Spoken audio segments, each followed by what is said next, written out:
بسم اللہ الرحمن الرحیم، اللہم صلی علی محمد و آل محمد۔ انبیاء، ائمہ اور خاصان خدا کی دعائیں کسی کے حق میں ہوں یا خلاف ہوں، پروردگار کی بارگاہ میں مستجاب ہوتی ہیں اور اللہ تعالیٰ ان کی کسی دعا کو مسترد نہیں کرتا۔ اسی طرح یہ مولا کائنات علی ابن ابی طالب علیہ السلام کی بد دعا ہے جس کے فوری اثرات ہوئے۔ رسول خدا نے فرمایا، ابن مسعود سے روایت ہے، وہ کہتے ہیں علی کی بد دعا نہ لینا، اس لیے کہ ان کی دعا اور بد دعا رد نہیں ہوتی۔ حمیر بن عمیر سے روایت ہے کہ ایک شخص حاکم شام کو عراق کے حالات سے آگاہ کرتا تھا۔ آپ کو معلوم ہوا، آپ نے بلا کر پوچھا، مولا علی نے پوچھا، میں نے تمہارے بارے میں سنا ہے تم شامیوں کے جاسوس ہو۔ اس نے قسم کھا کر کہا کہ میرے بارے میں آپ کو غلط اطلاع دی گئی۔ آپ نے فرمایا، اگر تم جھوٹے ہو تو اللہ تمہیں نابینا کرے۔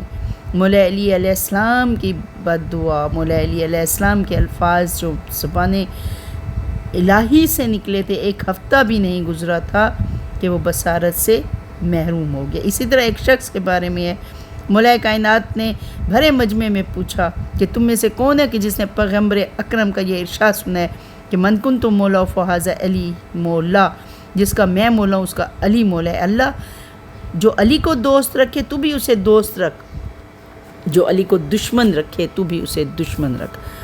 مولا علی علیہ السلام نے پوچھا تو کچھ لوگوں نے حدیث کی صحت کی گواہی دی، لیکن ایک راوی ہے جو خاموش رہا۔ مولا نے پوچھا کہ تم بھی تو غدیر کے موقع پر موجود تھے، کیا تم نے حضرت کی زبان سے یہ الفاظ نہیں سنے؟ کہا کہ میں بوڑھا ہو چکا ہوں، میرا حافظہ کام نہیں کرتا۔ جیسے ہی حضرت نے یہ سنا، کہا فرمایا، اگر تم جھوٹے ہو تو خدا تمہیں ایسے برس میں مبتلا کرے کہ جسے امامہ بھی نہ چھپا سکے۔ چنانچہ انس بن مالک کے بارے میں ہے کہ وہ برس کے مرض میں مبتلا ہوئے اور ہمیشہ اپنا چہرہ جو ہے چھپا کے رکھتے تھے۔ اسی طرح ایک مرتبہ حسن بصری کنارے وضو کر رہا تھا، مولا علی گزرے، وضو دیکھا، فرمایا اعضائے وضو کو اس طرح دھو کہ کوئی جز خشک نہ رہ جائے۔ اس نے کہا کل تو آپ نے ان لوگوں کو تہہ تیگ کر دیا جو پوسی کی طرح وضو کرتے تھے۔ مولا نے پوچھا کہ تم ان کے قتل پر غمگین ہو اور اللہ تمہیں ہمیشہ غمگین رکھے۔ فرمایا جیسے ہی مولا کے منہ سے نکلے تو لوگوں نے دیکھا کہ پوری زندگی وہ افسردہ اور غمگین تھا، جیسے کسی عزیز کو دفن کر کے پلٹا ہو۔ تو میں نے اس سے وجہ پوچھی تو اس نے کہا کہ یہ ایک مرد صالح علی ابن ابی طالب کی بد دعا کا نتیجہ ہے۔ اسی طرح عبداللہ بن عباس کے 2 کم سن بچوں کو ان کی ماں ام الحکم جویریہ کے سامنے ذبح کر دیا تو حضرت نے بد دعا کرتے ہوئے فرمایا، خدا بصر سے دین اور عقل کو سلب کر دے۔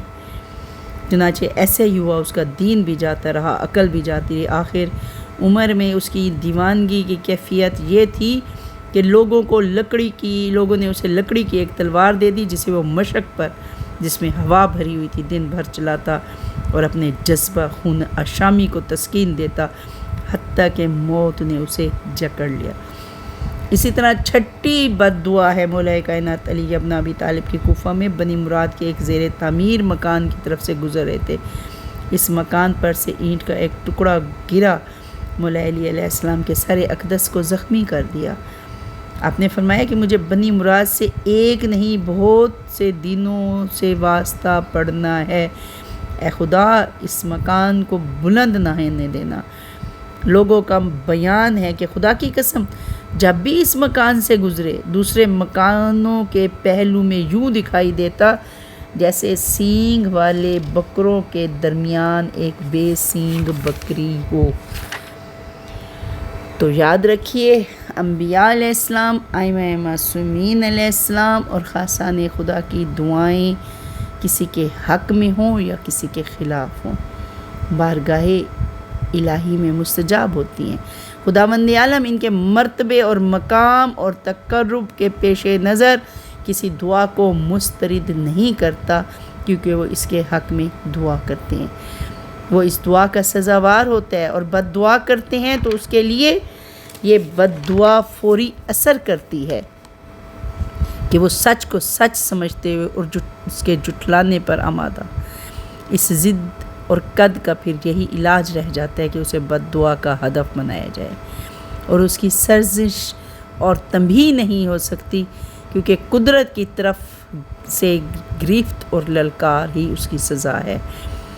حضرت نوح علیہ السلام کی بد دعا، انبیاء علیہ السلام کی، امیر المومنین انہی اولیاء اللہ میں سے خاصان خدا ہیں جن کی کوئی دعا شرف قبولیت حاصل کیے بغیر نہیں رہی، اور دعا کے الفاظ منہ سے نکلتے ہی قبولیت سے ہمکنار ہو جاتے۔